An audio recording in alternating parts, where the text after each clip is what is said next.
Alright, let's take a look at one of my favorite toys I had growing up. I used to get these little train sets in the mid-70s or so. And I love model trains, so I like any type of train set.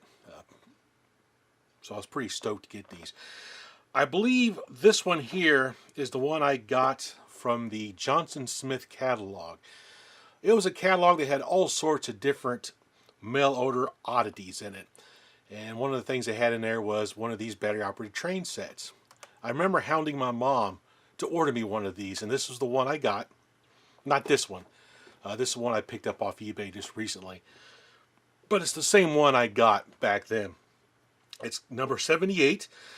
And this was made by a company called Haji, H-A-J-I, out of Japan. They also made some tin electric train sets and wind-up train sets as well. This is like a combination plastic and tin battery operated train set. Love this thing. They also sold these in stores. I think Montgomery Ward's had these, if I remember correctly.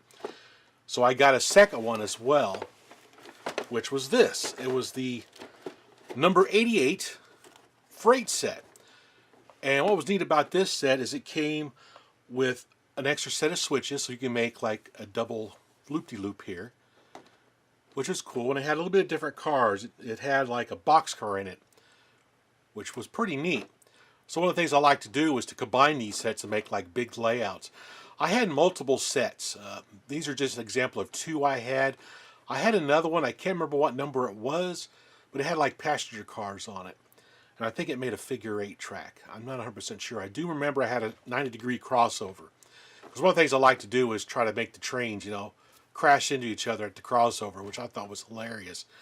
Releasing my inner Gomez Adams.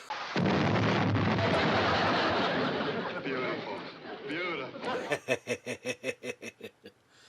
But anyway, let's take a look at what came in the original set here.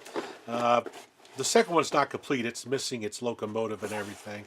But this one is complete. So we'll take a look at this because it was the first one I ever got. Looking at it initially, it has got some really great artwork on the box. Of course, on the side, it shows what comes in the box. You got your locomotive, tender, a Shale Tank Car, which is kind of cool, a caboose. You got 8 curved tracks, 4 straight tracks, and 2 switcher tracks.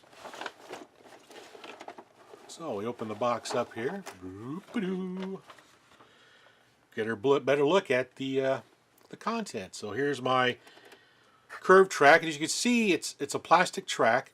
It's got little tabs on the end here, and they're kind of like a little friction type lock. They don't have any hooks or anything on the bottom side. They're just held together by friction. So you just put them together like so. There we go. That's what you do. It holds together fairly well. Oh my gosh, I can get it back apart. Oh, there we go.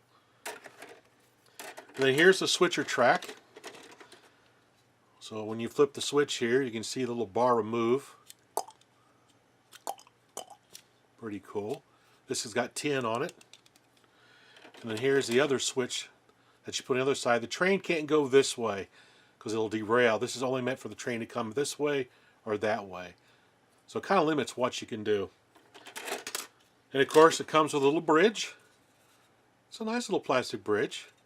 They had other little accessories too that came with some of the other sets. I remember they had like a crossing gate that when the weight of the train would go over it, it dropped the gates down and everything. I never had one of those.